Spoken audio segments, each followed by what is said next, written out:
Muli, magandang buhay, Kathy! Ayan. Okay. Project Punch. Pero bago yan, maraming salamat sa nakakagalak na presentasyon. Pero parang ang layo yata ng expectation, hindi ko kayang ibigay.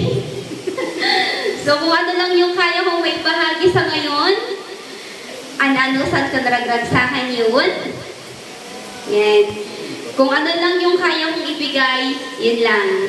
Okay, but of course, bago ako magsalita, thank you very much for the invitation. Sir Jimmy, thank you. Kahit na medyo langanin nung una, and talagang kinausap mo si Sir for me. Ayan.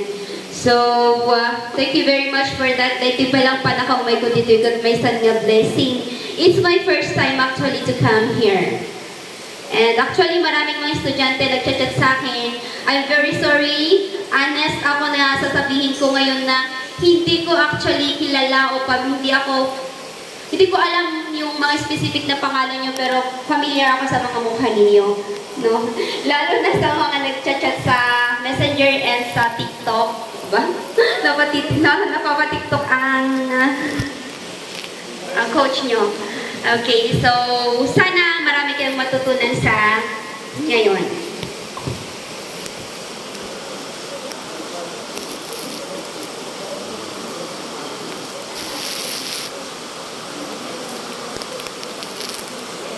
Sabay-sabay basahin?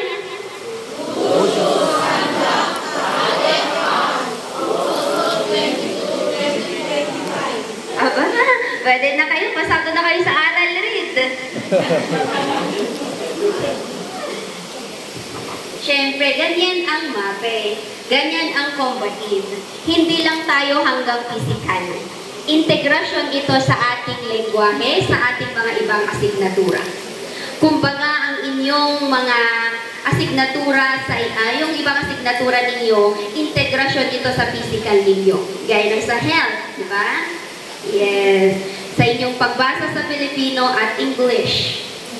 Okay? So, syempre, Wushu Sanda ang ating bibigyang pansin. So, kung bakit sa Wushu Sanda at nagagalak akong ipakilala ito sa inyo sapagkat nakaabot na ang Kasibu sa palarong pambansa. Ayan. Okay. So, 2019, nagsimula ako mag-coach ng Wushu Sanda. Okay? So, una, nagsimula ko sa badminton. From 2015 to 2018, badminton ang hawak ko. Hanggang provincial meet lamang ako.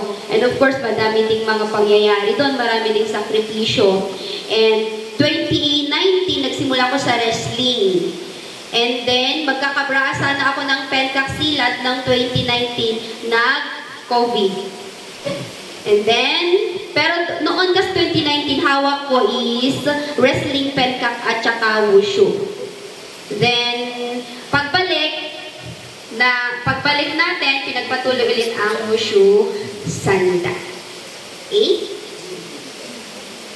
So, simulan natin. Sabi naman na kanina yung mga preliminary. Bigyang pansin natin ang, syempre, baka isang oras lang to, no? Isang oras. Kaya, baka basic lang tayo. Simulan natin sa general regulations. Ayan. O, sino nang may alam sa Wushu Sanda muna?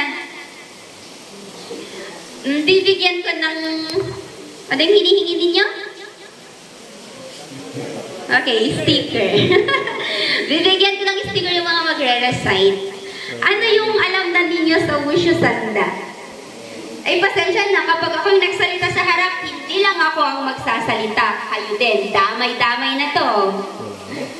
Sino? Kahit simple lang na alam mo, kapag narinig mo yung Wushu Sanda, anong pumapasok sa iyong isipan?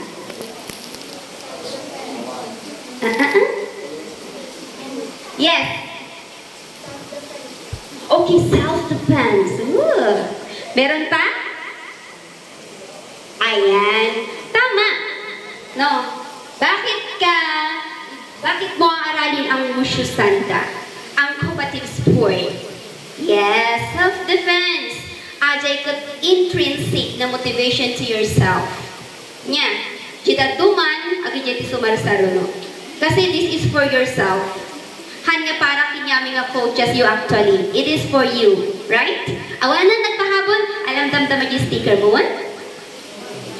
Okay, so general regulations, Article 1 tayo. Pinili ko lang yung actually marami tayong article, pero pinili ko lang yung mga kailangan natin ngayon na bilang nagsisimula. Okay? Article 1, competition types. Meron tayong dalawang uri. Team events at individual events. Ang ating Wushu Sanda ay individual events actually. Bakit naririnig yung team? It is because in one team there is 10 at least, 10 fighters of Wushu Sanda kapag dito tayo sa DepEd. Yan. Meron kasi tayong 6 na lalaki, 4 na babae. Pero ang labanan, individual. Okay? So that's it. May tanong? Okay. Article number 2. Competition method. So, sa ating Wushu Sanda, round robin method tayo kapag 3 ang ating mga manlalaro. And of course, we have here a knockout method. Siyempre, kapag nahihilo ka na, huwag ka nang lubaban. Kasi priority natin dito, your safety. Okay? So, dito sa ating competition method, each bout consists of 3. Meron tayong 3 rounds. Sa international, 2 minutes. Pero ginagamit ang 2 minutes din sa mga amateur fights. Okay? But actually, sa atin sa DepEd, nasa junior pa lang tayo na may tuturing, ginagamit natin ang 1 minute and 30 seconds. Ganyan. Sino daging dyan nagbuya dito iti cluster meet last year iti Wushu? Meron? Nisha Hani. Tama? Yun. Okay? May misa na lang? Ay, duwada. Okay. Sige, uwat adon today tayo niya. Baka itikat naglalok tayo ayam yung madiyon na sa mo nagbuya kalakarita rabii. Okay? So, of course, hanga tuloy-tuloy digital long around. In every 1 minute and 30 seconds, may interval tayo na 1 minute. Siyempre, that's the time na papasok ang coach.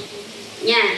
I-jesu na nga ang coach. But actually, no makikita yun, no at dati ay ayam, agsasaulat na day coach in yan, habang at dati ay ayam. Yes. Normal lang yun. But coaches, hindi sila yung kagaya ng mga audience. Habang agay ayam kayo niyan. Kung na day dading kinimamam, sige, talugam, guntarang. Kung na rin yan. Sige bay. Ngam ni coach mo, day siya igid ag tak-tak girl. May sa, 2 or 3 lang day siya ibagbagana. Okay? Hey, position. Game plan. Kung na rin yan. Ngam na siya kakagom itsayan, ako na pigpig sa pay sa iniwat ta. Okay? That's why, at the rule tayo ngayon, subrok tayo nga, dapat dengan tayo dahil bosses, dahil coach tayo. Okay? So, of course, a bout is won by a competitor winning 2 of 3 rounds. Siyempre, talong rounds diyan. So, no nangaba ka tinumangin duwa, automatic si Kajay, nangaba.